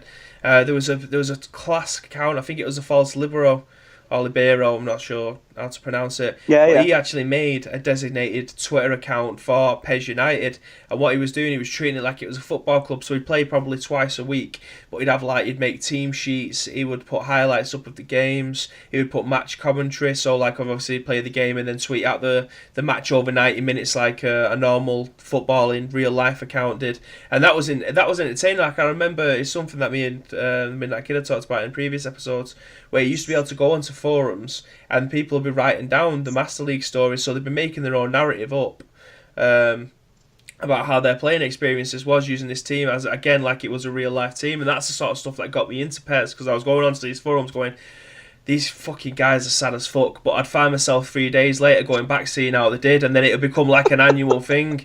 And now I appreciate, obviously being part of the community like I am, how much time that takes to be able to do it, and you sort of get a newfound respect for these people, because I was only like a young lad when I started playing it, and I was just thinking, fucking hell, I've got better things to be doing than reading it. But then going back and reading it, it's like, it just hooked me in. It's ridiculous. Well, can I just say, now obviously you got me last time on my podcast with the Aguero comment, so you've just totally pulled my pants down and bit slapped me with that, because I used to do that on a website called PES Republic. It was a guy who was on Win 11 blog called Christoph, and he created this website, and we got him with him, and he was like, I want someone to write a Masters League story, and I used to do it every week, you wanker. You just well had me off. And the same thing, and I did it one week, Viv, and I swear to God, he created this PES Republic thing, right? And basically, he had me off. I got in with like Steve Merritt and that from Konami. Got us a copy of PES 2009, I think it was, and got us a promo copy. And he fucked off with the game, so that was tremendous. That, and then the website fell apart. But I used to do a weekly thing about PES, and I do a video on YouTube with like my goals, and I'd take a picture. I used to have it on my bloody phone, which is probably like a fucking spud phone now. You know what I mean? The camera's probably terrible. But there's still videos on my Hulkamania one. And one week I did it, and I was building a team, and I started the default players, and then I built a few up. And I got something wrong in the story about someone being injured, and this guy told me a new one, and he was like, Chris, what the fuck are you talking about? Are you just making this up? And I'm thinking, yeah, they am. I've not read last week's stuff, and I just put it together, and I was like, oh, but that got me loads of traction, and what you've just said was what I was going to do on my blog for... when I started my Contextual World blog, and I've never done it, but it was just, I was going to carry on doing it, but I got ripped by my mates. They were like, "Are you a dick, you or what?" But that's the thing. That's the stuff that I was like, yeah, divs, mate, absolute divs. I can't. Why am I reading this shit? But I'd read the whole thing and then think, I'm not fucking reading that shit again. Lo and behold, 4 days later, it gets to a Saturday afternoon. I'm thinking, fucking hell, it's nearly time for kick-off. No, it's not the City match. It's some bloke with his Master League team about to do his write-up. So it's just... That's the appreciation that I sort of have for these things now, because there's so few and far between and people doing them. That PES United account started to get a lot of traction. Like you said, people miss that shit. So if people can start to do that again, I'm fairly certain there's a lot of people in this community that'll be like, do you know what? Fucking, I'm getting on the back of this. I'm watching it. I'm in. That type of thing. Yeah, and I think you've got to believe in the game. So it's an extension. And unfortunately, because the Masters League's just a shit show for me now, I can't believe in it. That's the problem, Bibby. I'd love to do it again, but I just don't believe in the game. So to actually spend time having to put videos together like I used to, because I just think it's fucking bobbing. So I've like I say, that's the reason I've gone back to PES 2, because I don't believe the Master League this year is. It's going to sound like such a snobby comment, but I don't believe it's up to the standard that I come to expect from a Master League game. It's just, I haven't got that mentality to sit there and play the game for 3 hours and just be like, that was a reasonable amount of time for me to not be doing anything else barring playing this game. Whereas I streamed this PES 2 game for like 6 hours, not last weekend, the weekend before, and I managed to finish 2 seasons. So it's just one of them where I believe in that game, and that's the bar. And if I'm having to go back to PES 2 to relive the bar, there's definitely something wrong. Yeah, there is. I mean, I think this is kind of moving into what you're finding. So what we'll do. Obviously we talked about your RetroPie before, because that was obviously what you was playing, and I've only been playing PES 2018 and everybody's golf anyway. So we'll just move into the main topic here, because I feel like we're getting balls deep into it. So it's probably the right thing to do. Yeah. So obviously the main topic this week is something that you wanted to talk about, which is obviously what we expect from PES 2019 going forward, and what we've come to expect. So, like I say, a mainstream Master League where we can jump in, spend the amount of time that we need to be invested, really, because it'll either be 1 or 2 games that you could get invested, or it could be 6 or 7 games to start building your team. I want something where I can sit there and waste that time reasonably without feeling like I'm getting gypped off or being pissed off at the experience isn't what I come to expect. Yeah, I'm with you. I'm predominantly an online player these days, but I would love to be able to go back on Masters League and relive the glory days and believe in what I'm doing and wanting to come on from work and just play a quick game or a quick game before you go to work. Yeah. And that feeling's not there. And I think, for me, the Masters League, other than obviously the gameplay isn't, but the whole element now is like something you'd find on a mobile basic management game. It's like there's so many holes in what it offers, and my situation. I just get annoyed at the spin and bullshit when it leads up to the game. I'm happy, and I understand these guys are doing a job. We all do it. We all work, and we all know that we have to toe the line. But stop fucking lying to us. The game. There's certain things of PES that are really good, and there's no denying it, but I don't need to see what fucking boots Neymar's wearing and what haircut he's got and how good his face looks if the game plays like shit. Do you know what I mean? And that's just my opinion, and I think my friends are like that. They'll play the demo, and then they go like, this is just bobbins, and they won't enjoy it or whatever. And I'm with you. The Masters League was the core thing that Pro Evo was built on, and now, because it's not evolved, it's like an embarrassing game mode now. It's like nothing, and I don't think they give it the respect it deserves, because that built PES years ago. Yeah, well, that's it. That all depends on the audience that you're aiming for. Obviously, you're slightly older than I am, and we both still have the same mentality when it comes down to Master League. So that, and the demographic of people that play this game, I assume, is probably over the age of 22 to however you can carry on going into, like, there's people that are in the 60s. I've got someone who messages me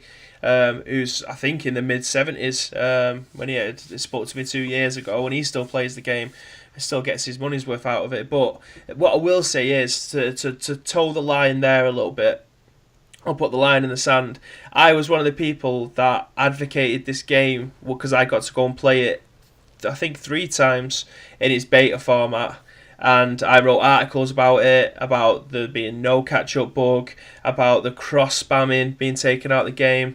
Obviously, at this point, I was only playing 2 hours each time, so the flaws within 2 hours, you can't really get to know them all. But I was one of these people that was writing stuff about it, promoting it, saying, yes, this game is unbelievable, blah, blah, blah. And it was the people who managed to play the beta was all saying exactly the same thing. Now, if I was to write an article now, what month are we in? We're in end of March, so the game's been out 6 months maybe. If I was to get the same people that we went to these events with and done a 6-month review of the game, everything that was in my notes it could be discredited now. Easily be discredited, because the game at the time when we was promoting it was the game that we wanted to play. Now, obviously, we didn't get to play Master League, so how that would have turned out, we have no idea. We got to play the co-op, which there was me, David Fish, Sepp, who else was this? This is so embarrassing. I think it was Bardinsky was there, and Shogun. So there were 6 of us that was playing this game. Was it Bardinsky? I don't know. I've just absolutely butchered who it was that was at the event with us. And there were 6 of us doing the co-op, so it was 3v3. And honest to God, for the hour that we was playing co-op for, it was unbelievable. I had so much fun playing it with each other. I think there was Adam in the corner. He was doing a Eurosport interview, and there was 4 of us that jumped up when we scored. like we was punching the air, and people was having to come over and tell us to shut up because we was screaming, we was enjoying it, we was immersed, we was in there, we were sold on it. And that was the game in the beta, and we was absolutely loving it. So that's the game that we was promoting, and that's the game that we was loving. However, if we was to get those same 6 people now away from playing co-op and talk about experiences, I'm fairly certain that our perception of the game is completely different than it was back then. Yeah, I've been to these events myself. I mean, before, obviously, as you know, Adam lived in Manchester for years before he got the, that's obviously where he's from. He got the job at Konami and moved to London. Now, obviously, he's in Japan, and good luck to the guy. I've met him personally. He's a nice bloke. He lives and breathes PES. Met his family, really nice people. I met Asim a couple of times, and even though we've had a falling out and stuff, recently, and I've been to these events, and I've done the same. I've gone to private events where I remember the Virgin Megastore in town, or the HMV one in Manchester. And there was a room at the back with a massive, like 100-inch screen up. And we were all there playing PES, I think it was PES 10 or 11 or whatever. PES 11 I always enjoy. I might have been PES 10. And I was doing the same. I remember spending 3 or 4 hours there thinking this game is just going to be the business. They've really hit it out of the park. And you get engrossed in that, the surroundings of everyone being around you, because it's like a controlled environment. When they were at Old Trafford a couple of years ago, I should have gone, because I'm quite good friends with Daniel Henry, who runs the Birmingham stuff.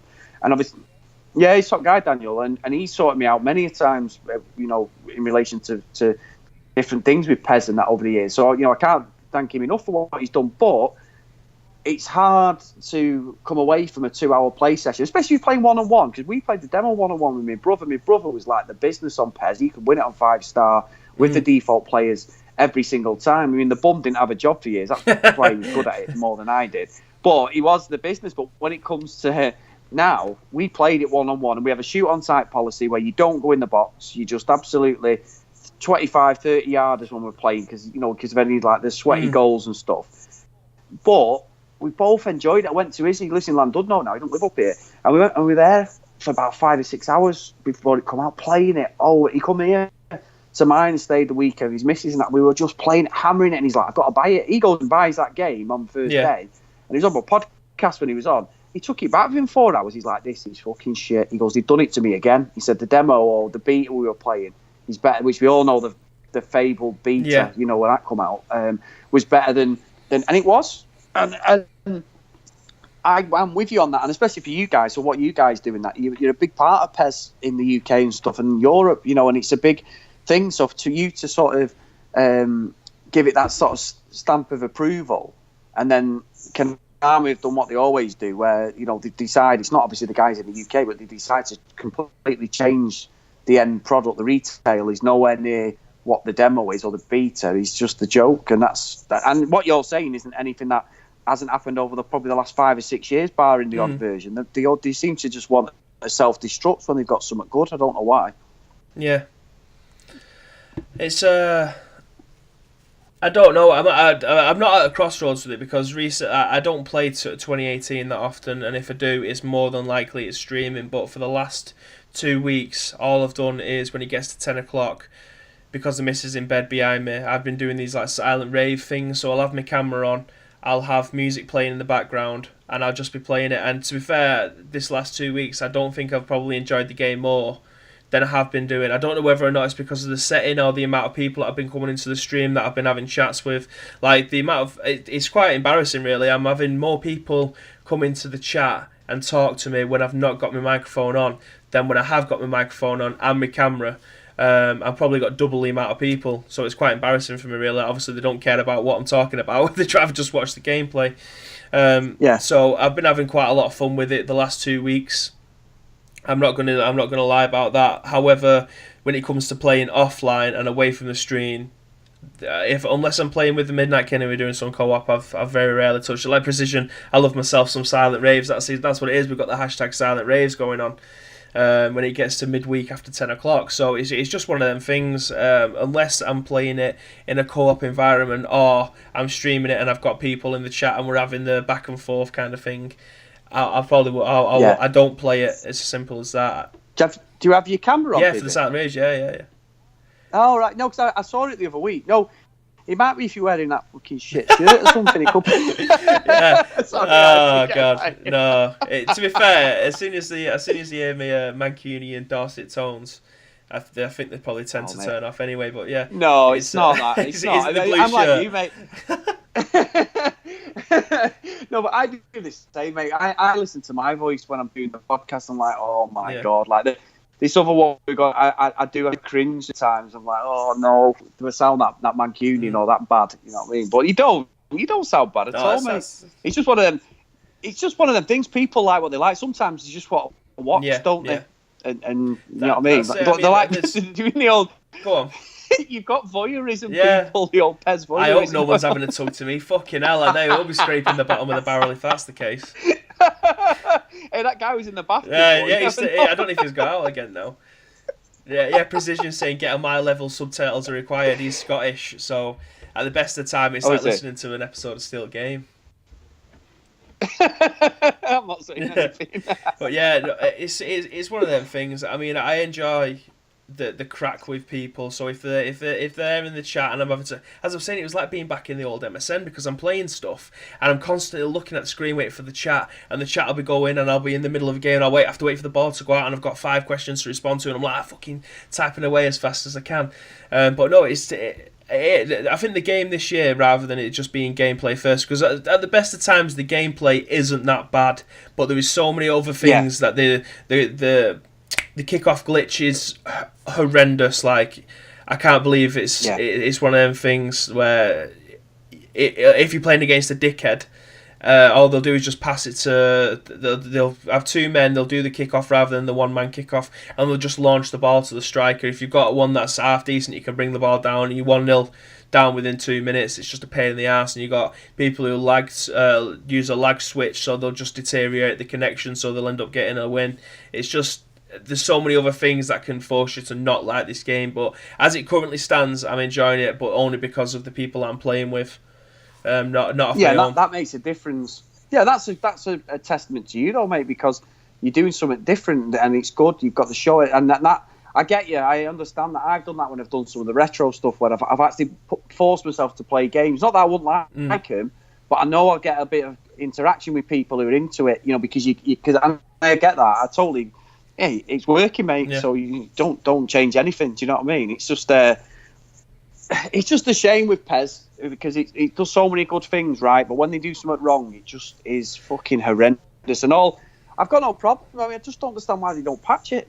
They're not interested in patching it, and you get like a line at the end of the patch saying, they're happy to promote some fucking pair of Puma boots or an Adidas Tango football, but when everyone's like saying sort the defending out or sort the shooting out or whatever, you'll just get a line. Some gameplay elements may have been changed. It's like, well, tell us what they are. You know, it's not a secret. Everyone's paying the money. Yeah, the patch notes are critical to any kind of update. And like Precision is saying there again, the community this year has made PES, not Konami. They've given us a bare minimum game, in my opinion. Yeah. And I'm finding it hard to disagree with that.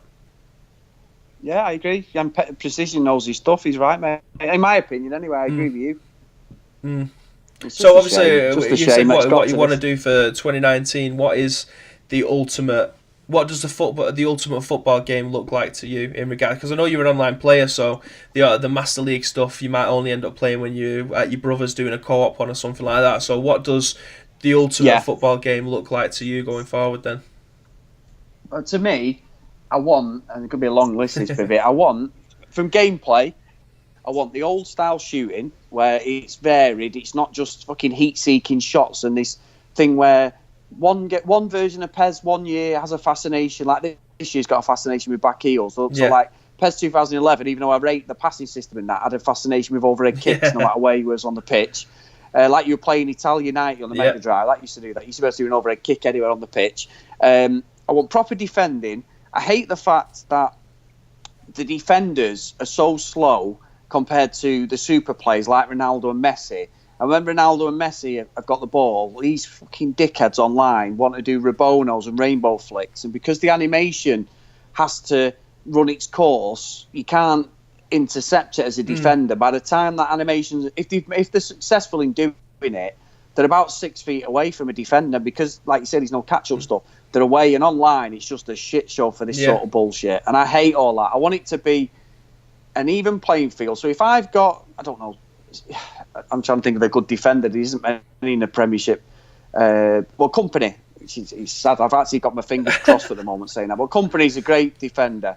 So Company, like this stupid thing the other week where he skinned Aubameyang in the final, but yet FIFA and that have got him down as like 60 pace. Well, there's no way. Company's still rapid. Yeah. He's a great defender.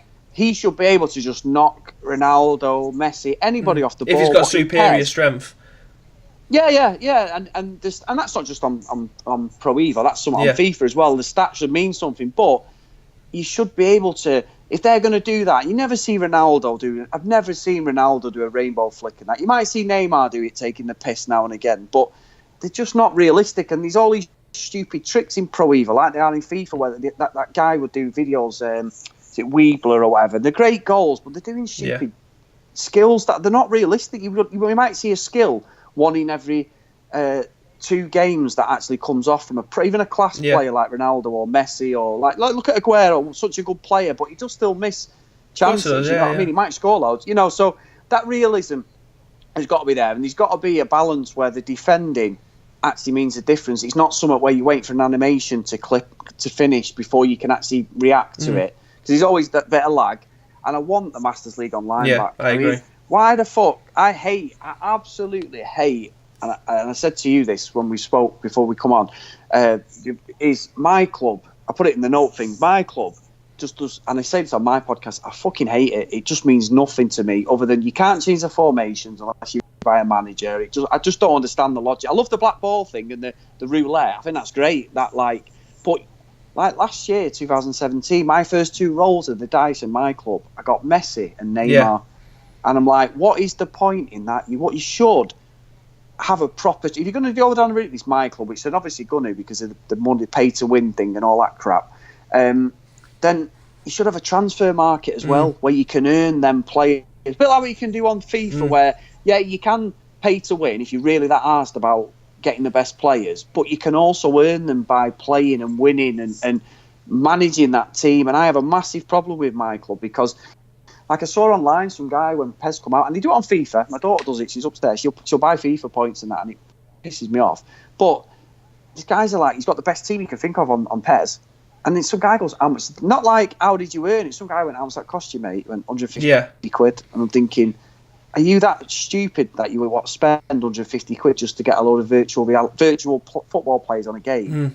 And I don't know. I just struggle. I just want the Masters League Online back because at a full transfer window, you could scrape out little players you've never heard of, little Pro Evo gems who might not have great shooting stats, but they're great passing stats or whatever. And that was me. And that's what I wanted, to get an online to actually work properly. It's not worked on Pro Evo Online since about PES 6. And I used to play that on the Xbox, the 360 and PS2. And other than that, it's never worked. I'm in the same boat. I mean, when it comes to my club, I can take it or leave it. As I said, the only time that I play my club is when I stream it. That's it really. Like I'm not one of the blokes. It's fair play if you've got the time to sit there and farm, but I'm not going to farm for 6 hours for the sake of earning 60k or whatever it is that you earn an hour. I don't know if it's 600 or 60k or whatever. I'm not sure for that amount of time. But I haven't got the time to in fact, it's not that I haven't got the time. I don't want to spend my spare time farming to potentially get these big players or via scouts or just for the sake of a spin and stuff like that. For me, I feel like that's wasted time where I could either be making a video from a YouTube channel or doing a podcast or doing something that's, I feel like it's got more of a better feel to it, or actually something that I want to do rather than spend that time doing it. And if that's the case where we have to bring in MLO to be able to earn, Jesus Christ, Sep, thank you very much for the raid or the host. We just ended up jumping from about 4 people to 27, so I do thank you very much for that. I appreciate it. But yeah, when it gets to actually, I mean, gameplay for me is always king. If the gameplay works, and it's no game's flawless, let's face it. If there's stuff signed out quick enough, like kickoff glitches and bad animations and defending and stuff like that, then I will happily take the game with whatever it comes with. But when they're focusing on potentially things that are going to earn them more money, rather than gameplay, that's where I think the OGs are going to start to fall away. Or they'll carry on doing it because obviously they still want that connection within the community, which essentially is the only reason why I'm still playing my club, is because I want to be able to sit down with my friends and play this game and all be in the same room. So yeah, no, I agree. Sorry to cut across. All right. Sorry, go on.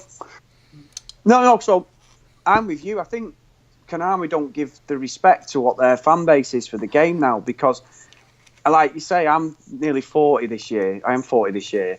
Obviously, you're in your 20s. 27, yeah. 27. So realistically, right, I don't know. I've got nephews and nieces. I've got a daughter, like say 17. Now, I don't know any of them that play PES. There's going to be the odd one, and I'm not being disrespectful to anyone who's listening. They might shut me down on this, so I'm not being disrespectful.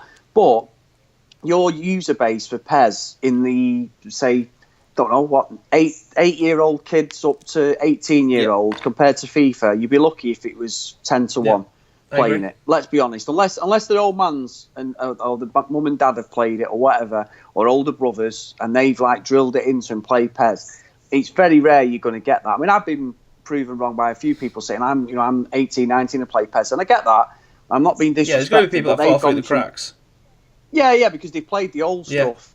But as a new game, unless you do get like the parents who haven't got an absolute clue and they go into game and PES has just come out and they go, right, I'm after a football game, and someone who's a PES diehard will go, you want this? Yeah. You're not going to get it. FIFA's where all the friends are playing and everything. And I just don't think Konami give the respect anymore. They are chasing that FIFA money all the time, and I understand that because they're so far behind and it's affecting development, everything, because they are the inferior product, whether they like it or not. As a sales entity, as a whole package, and whatever people will say, like PES has got better gameplay or whatever, that's their opinion, that's fine. But as an actual product, it's fucking well behind FIFA. That's for everyone. PES this year is in a miles better position than it was last year in regards to year-on-year amount of time played, month-by-month amount of time played. More people are still playing it. There's more My Club matches that are being played. There's more dedicated hours to the game that's being played. So if that's the case, then that's what the numbers that at the end of the day, the Get Football game is a business. If they're not making any money or the stats are indicating that the game's on a decline, then that's where the thing starts to fail. But as it stands, more people are playing this game year on year, and if that's because of My Club, then that's the model that they're going to run with. And the original OG guys, they are going to eventually fall away, or they're going to adapt and build a new audience for people who do play online. Like, I don't play online that much. I keep on saying it. It sounds like I'm flogging a dead horse here, but I don't play online enough to either. I'll spend the time with my friends and I'll either watch them or I'll play with them or something like that. But as it goes,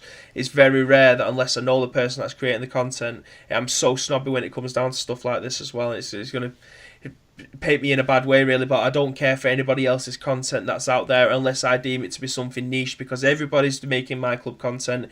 If there's a Master League season that somebody's doing, I will spend the time to. I'd rather watch the Master League stuff than watch someone play My Club, unless I know the person. And they'll obviously by then they'll have my support. But when it comes down to someone creating their own narrative or their own storyline in Master League, I think that's far more entertaining than someone playing My Club. Again, unless I know that the person who's playing it's got a decent personality or my friends are there and I'll speak to them. It's such a snobby thing to do, but the gameplay isn't good enough for me to warrant the amount of time spent watching someone who might.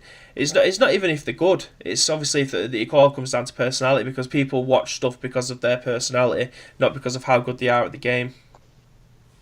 Yeah, and I agree with you. I watched, obviously, one of the other episodes was the PES Universe guys, and they were getting up early in the morning, and you know, if you're going to the airport, and that was really good. And you put all the snippets on, and they had the lads on, and I am with you completely. I put on the esports stuff for PES and FIFA, and I literally put it on for about 2 minutes, because I don't believe in the commentators, and that's on the EA side as well, so it's not just the PES bashing. I don't believe in any of that crap, because I think now the way them games are played, it's how fast you can press buttons more than anything. You get a bit of luck, I understand that, but it's not really anything to do with, like, years ago. I remember years ago there was a guy who was like the champ on PES 5 and 6, he used to be on PES Fan, and he was, I think his name was Rob or something, he was absolute class on PES, and he won everything. And I think even he went to FIFA a few years later, but you've actually watched him, and he played a proper game of football. I'm not saying some of the lads don't, but it's hard for them. It's very rare that not if you watch an esports game now, like I was speaking, it's so rife at the moment with people being able to run down the ring, L1 triangle into the box, and they'll just put it in like that. Yeah. They're like the only goals that I see in these competitions now. And the pros that play as well, they all play with pass assist 3, every single one of them. When I went to the Emirates last year and I watched the World Finals, the people who I was with was like, they're playing pass assist 3. We don't know that until they get on the stage. We just deem them to be good players. Yeah. And then we sat there and we watched them, and it's like, mate, he's playing pass assist 3. Why is he doing that? We're all playing pass assist 1. So then it's like, what do? Do you go home and if you want to be that kind of, not elite player, but you want to be able to go to these, but you want to be able to stand on that stage? Fair enough, yeah. In fact, yeah, I will use it. If you want to be an elite player, you're playing for money. Therefore, you are classed as an elite player. If you want to be that guy that's stood on the stage, you need to adapt to them. So people are going to start using pass assist 3, and they are going to start chipping the ball into the back of the net in the area just to be able to get the chance. Because there's people who, if they was playing a proper game of PES without using the exploits, or they aren't doing the same L1 triangle, there is people in this community that will beat a lot of the pros, shall we say. If it was just a one-on-one, you're on that console in front of you, I'm in this car, and we're just going to play either possession football, or we're just going to knock it around and we'll carve out a proper game of football. A lot of the pro players, they are going to lose. I'm not being disrespectful. Like Wezer is one of the best players that I've ever played against, and there's even people like Sick Pattern that have gone away from the game for the and played FIFA competitively, who would wipe the floor with most of the actual elite PES players. One-on-one, and he's proved it. Like, his pattern's gone on. He's played some of the FIFA players in the top 100, and he's beat them at their own game, basically. So it's just one of them things. Unless you're hardcore into it, you're going to play like a dickhead, because at the end of the day, you're playing for money. And if someone says here's a £200,000 check that you could win, you are going to play as dirty as you can just to be able to get that check. I'm not being funny. I'd do exactly the same. Yeah, I would. I agree with you. To watch it, it's not really fun to watch. I agree with you. I'd do exactly the same. If there's a chance to pay your mortgage off or something, you know what I mean? You're going to adapt, and you're going to play like it. I don't care who you are. Oh, I'd be as sweaty as a fucking could, mate. Other than me putting a City shirt on, I'll do anything that it takes to win. So, you know what I mean? There's a bloke that represents City now.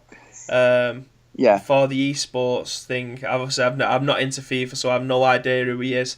But I can't imagine him ever being a City fan before he got the opportunity to say, listen, you can come and play for us and we'll fly around the world for the sake of you giving us whatever prize money you end up getting, blah, blah, blah.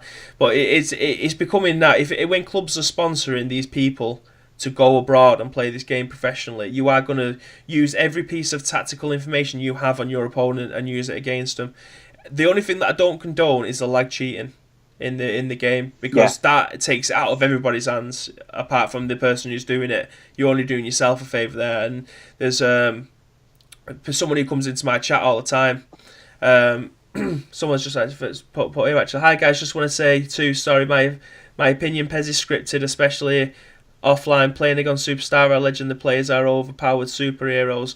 Exactly, it's something that we mentioned before, that at the end of the day the stats don't mean anything. You could have someone who has 99 strength but still have an actual strength of a cornflake when they're on the pitch. They just end up crumbling when they get under a little bit of pressure.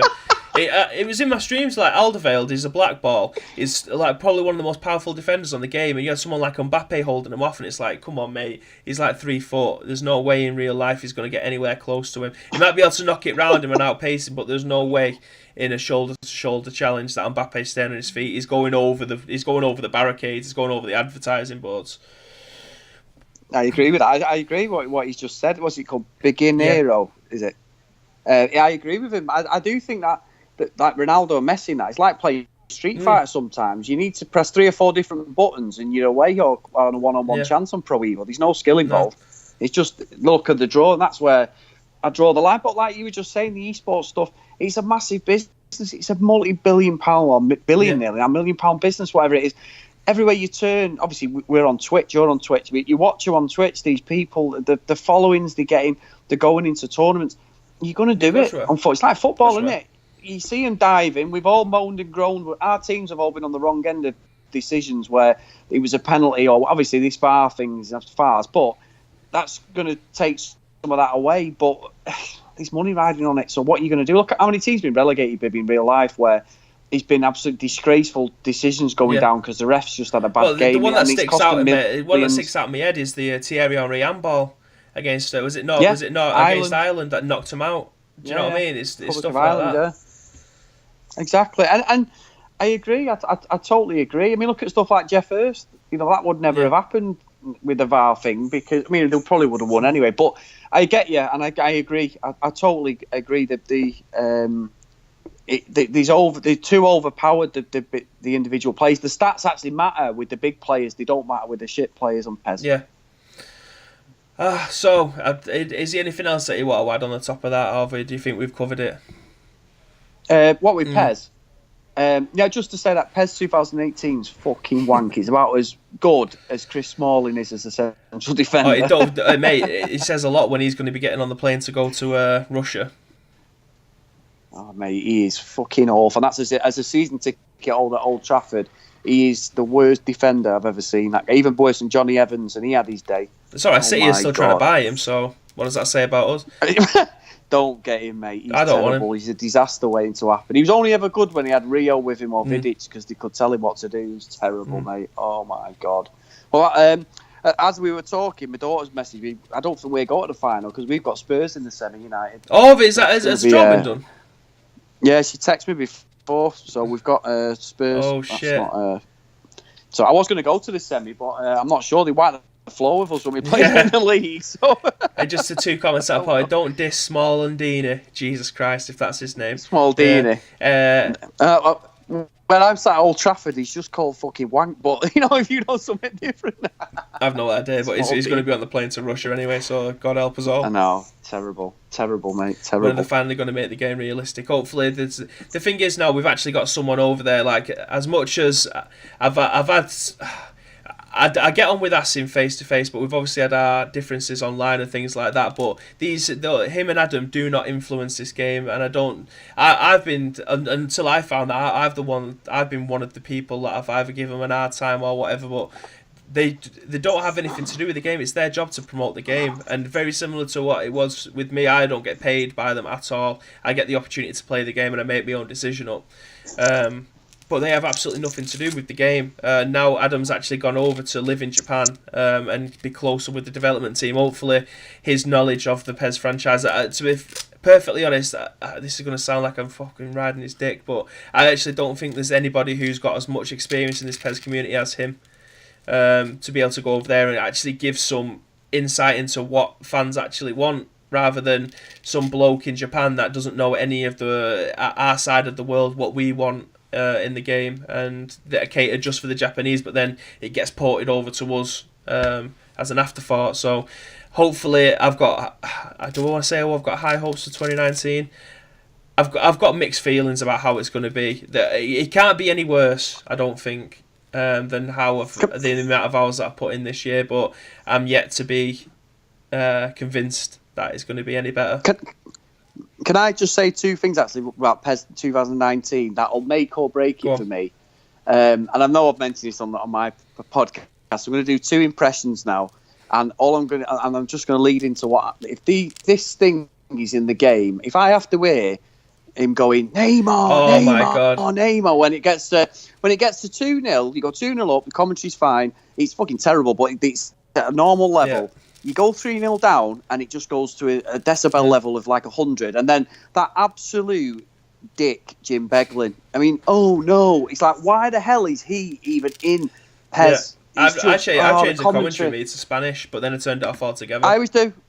Yeah, I've done Spanish for years, mate. Honestly, they didn't have it in when it went to 360 and PS3 for ages, and then this gen they brought it in. But the fucking commentary, talking about making it immersive. I mean, at least make it sound realistic. I mean, some of the commentaries from like 7 years ago, and Jim Beglin's just raining that, and he's getting a royalty check every year for doing absolutely fuck all again. The other one as well, he goes, more and more and more and more, and I go, oh, for fuck's sake. I'm like, turn it off. I was like, Jesus Christ. Oh my God. It's fucking shit. But again, I play a lot with my earphones on, and like I've said to you before, I play pro clubs with my family and stuff.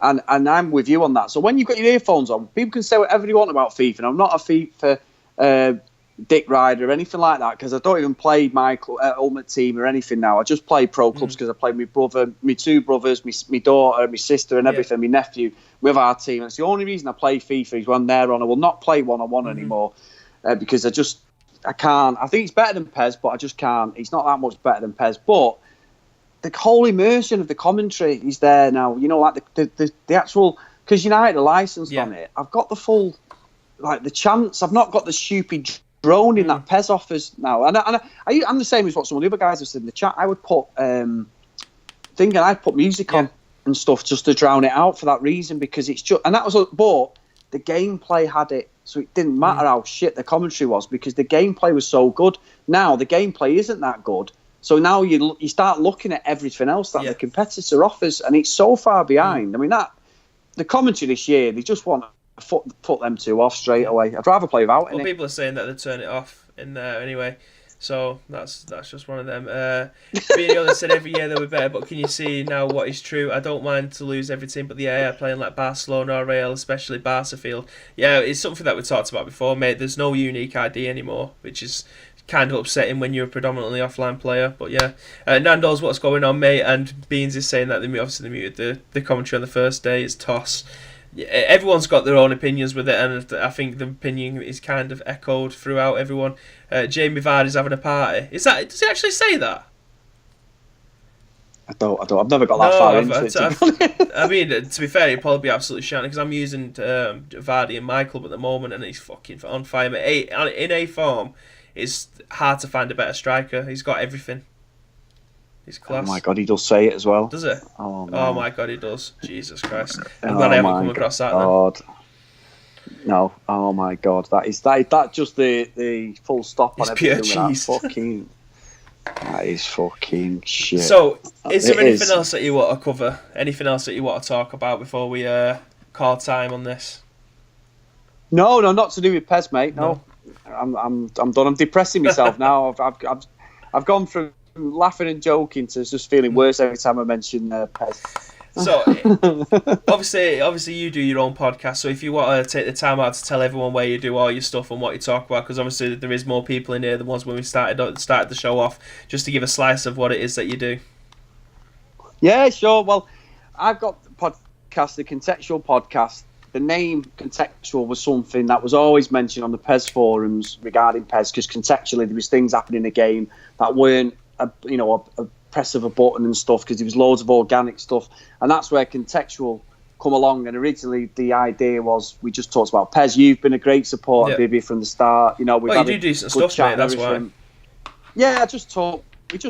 You know, we talk bollocks, but we talk honestly at times. And it was supposed to just be a Pro Evo podcast. We've had Brian on from United Footy Guys a few times now, B-Man, and we've had various other people come on talking, but there's just not enough legs in it for me to keep the podcast going, just weekly talking about PES. So now I just branch out to other stuff. So I have a passion with the WWE. I'm a big gamer across loads of different things. I've got quite a lot of people inside gaming who put me onto things. I'm doing streaming.